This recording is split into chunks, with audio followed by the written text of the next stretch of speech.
India की और मोदी साहब की खास तौर पे एक तारीख रही हुई है कि इससे पहले भी जब ये हमने न्यूज़ देखी कि उन्होंने नेटो ने भारत को एक चैलेंज दिया है, तो भारत ने भी जवाब दिया उसी तरीके से, जैसे इनकी भाषा जो इनको समझ आती है।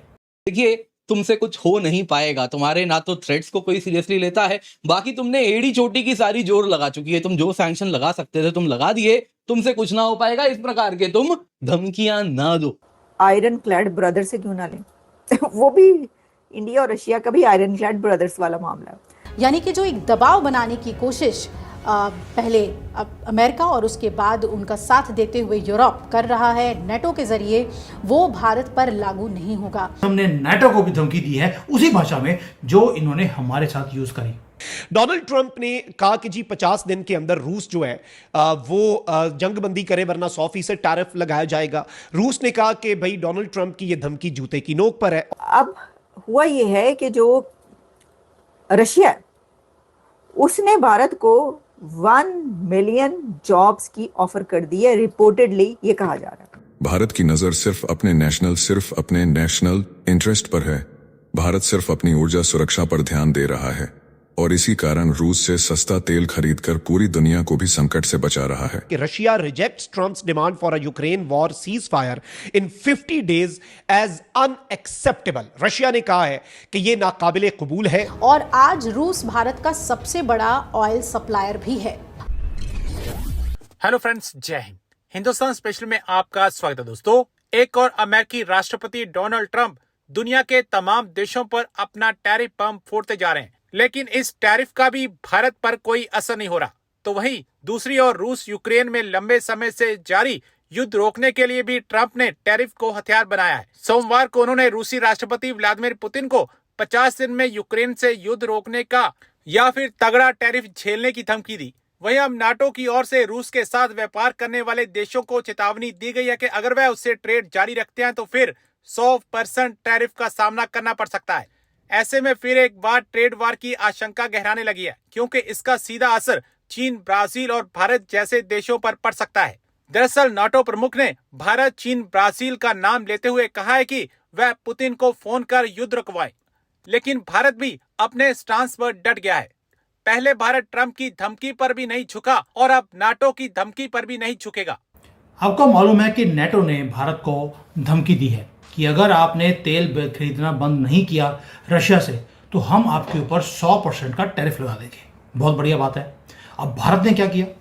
जब ये हमने न्यूज़ देखी कि उन्होंने नेटो ने भारत को एक चैलेंज दिया है, तो भारत ने भी जवाब दिया उसी तरीके से, जैसे इनकी भाषा जो इनको समझ आती है। हमने भी इनको बता दिया कि हमें मालूम है आपकी गेम्स क्या हैं। ये पूरी मैं डिटेल में बताऊंगा आपको क्या कुछ हुआ है। हमने भी एक किताब के साथ इनके मुंह पे तमाचा मारा है, वो भी लंदन में खड़े होकर किंग चार्ल्स के सामने। ये क्या मामला है, कैसे हमने नेटो को भी धमकी दी है उसी भाषा में जो इन्होंने हमारे साथ यूज करी। दोस्तों, ये थ्रेट इतना बड़ा है नेटो ने जो दिया है, यानी कि जब ये डिक्टेटर्स को सपोर्ट करते हैं, आपको मालूम है पाकिस्तान के अंदर जब जब डिक्टेटर आए, अमेरिका उनके साथ खड़ा हुआ भारत के खिलाफ। हमने कभी नहीं बोला इनको कि आप डिक्टेटर के साथ खड़े हैं और एक डेमोक्रेटिक कंट्री के खिलाफ एक डिक्टेटर को आप सपोर्ट कर रहे हैं। We never spoke. लेकिन ये भारत कांग्रेस वाला भारत नहीं है। अब हम उसी भाषा में जवाब भी देते हैं, उसके लिए कभी बैट उठाते हैं और कभी किताब। और नेटो क्या कर रहा है? नेटो कर रहा है भारत की इकॉनमी जो राइज कर रही है उसके ऊपर डायरेक्ट अटैक करने की कोशिश की जा रही है। और बिगेस्ट क्वेश्चन यही है कि क्या भारत अब नेटो के प्रेशर को हैंडल करेगा, बो डाउन करेगा? क्या हम रशिया से तेल खरीदना बंद कर देंगे? अब आपकी खुशखबरी के लिए एक न्यूज़ देता हूं। पिछले महीने भी इन्होंने हमें थ्रेटन किया। हमने तेल कम करने के बजाय हमने और तेज कर दिया। 40% से ज़्यादा तेल रशिया का वो हम खरीद रहे हैं अभी, जितनी हमारी ज़रूरत है उसका 40%। और यही हमारी स्ट्रेटेजिक ऑटोनॉमी है, जिसे देखकर इनके गोरों के जो पसीने आ रहे हैं। अब जो नेटो का सेक्रेटरी जनरल है मार्क रूटे, रूटे नाम है, वैसे रोते होना चाहिए, नॉट रूटे, रोते। ये रोते रोते इसने बोला, एक पब्लिक वार्निंग दे दी कि भारत हो, चाइना हो, ब्राजील हो, ये सैंक्शंस के अंडर आ जाएंगे अगर हमने रशिया के साथ ट्रेडिंग को बंद नहीं किया। और ये कोई ऑर्डिनरी सैंक्शंस नहीं है दोस्तों, उसने बोला है सेकेंडरी सैंक्शंस। अब उसके वर्ड्स हैं ये, India, China, Brazil will be hit very hard. Very hard का मतलब क्या होता है भी? आपने जब बोल दिया कि 100% टैक्स लगाना है, हम झेल लेंगे। और जयशंकर जी तो बार बार बोलते हैं, जब वो टाइम आएगा, कभी डोनाल्ड ट्रंप ने बोला था 500%, अब ये रोते रोते 500 से 100 पे आ गए हैं। आगे जाके आपको पता ही है, ये जो डोनाल्ड ट्रंप है वो तो वैसे भी माना हुआ है कि चिकन आउट जल्दी करता है वो। तो इसलिए अब ये जो कमेंट्स हैं इसके, ये कमेंट्स हैं, धमकी है या कैलकुलेटिव एक जियोपॉलिटिकल मूव है, ये समझते हैं। नेटो जिसको लीड कौन करता है? United states. वो कंप्लीटली चाहता है ट्रंप कि रशिया को आइसोलेट किया जाए और साथ में हथियार भी बेचने हैं, तो दोनों कामों को इकट्ठा कर रहा है। लेकिन इनकी सारी स्ट्रैटेजी के बीच में भारत आता है। क्यों? क्योंकि भारत की स्ट्रैटेजी बड़ी सिंपल है भाई, रशिया के ऊपर हमारी डिफेंस, हमारी एनर्जी पार्टनरशिप्स, हर चीज डिपेंडेंट है। और रशिया एक वो कंट्री है जिसको हम ट्रस्ट करते हैं और रशिया हमें भी वो सपोर्ट करता है हर चीज में।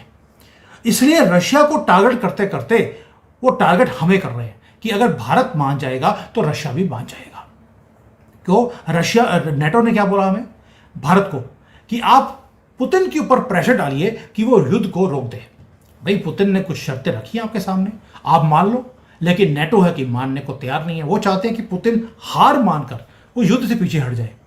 नेटो की वाट लगाई पड़ी है, और भाई आप नहीं हार, आप खुद मान लो यस नेटो हार गया रशिया से, वो कर नहीं सकते, ज़ेलेंस्की को सपोर्ट और कर नहीं सकते, ऑलरेडी अपनी इकोनॉमी इनकी बुरा हाल है। तो ये भारत को तंग कर रहे हैं कि आप जाकर रशिया को तंग करो या पुतिन को तंग करो, ताकि जो रशिया है उसके अंदर इकोनॉमिक कॉन्सिक्वेंसेस आएंगे, और अगर हमने उसको प्रेशराइज नहीं किया तो वो प्रेशर जो है वो हमारे ऊपर आ जाएगा।